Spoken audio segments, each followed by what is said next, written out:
day everyone. Today I'm going to present to you the communication style, both verbal and non-verbal in our country, Philippines. Verbal communication. The verbal communication is a type of oral communication wherein the message is transmitted through the spoken words. Here, the sender gives words to his feelings, thoughts, ideas, and opinions and expresses them in the form of speeches, discussion, presentation, and conversation. Communication style. Filipinos will try to express their opinions and ideas diplomatically and with humility to avoid appearing arrogant.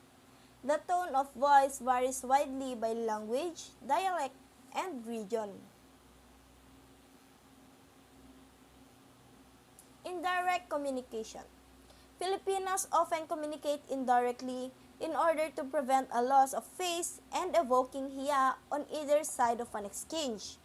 They tend to avoid interrupting others and are more attentive posture, expressions, and the tone of voice is draw meaning.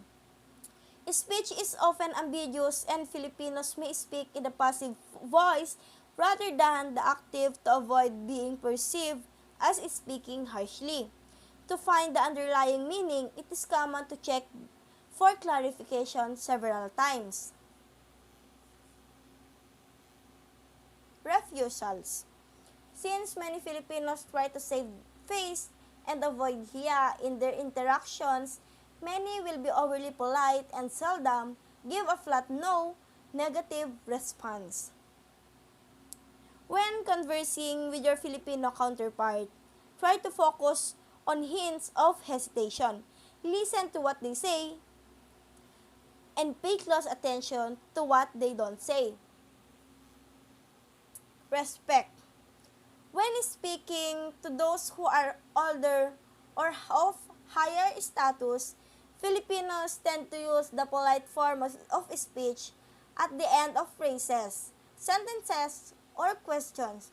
They will say po to demonstrate disrespect of hierarchy. For example, when conversing with an elder or someone of higher status, one will say salamat po or thank you po. Nonverbal communication.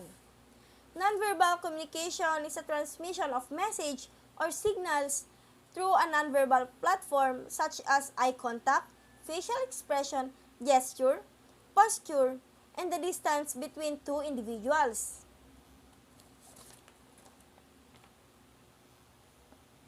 The first is physical contact. Among relatives or friends of the same gender, it is common for Filipinos to walk hand in hand or arm in arm. This is generally done of a sign of affection, friendship, or if they're shy, they would like someone to accompany them. Filipinos tend to be the modest and conservative in their interaction with their significant other, and public displays of affection among couples such as kissing or hugging is quite uncommon. The next is personal space. When interacting with people they are familiar with, Filipinos tend to prefer standing at the arm's length from one another. Around a stranger, this distance is farther. However, in public areas like market or subway, personal space is often limited and pushing is common. Laughter. While Filipinos often to laugh in their conversation, the meaning of laughter tends to depend on the situation. At times, laughing may indicate happiness or pleasure, while other times it may be used to relieve tensions. In some circumstances, laughter is used as an attempt to cover embarrassment. Next is pointing.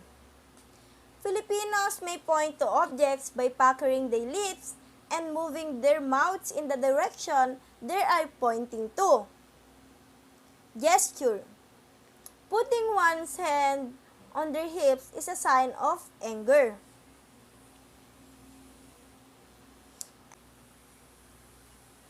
So the last is beckoning.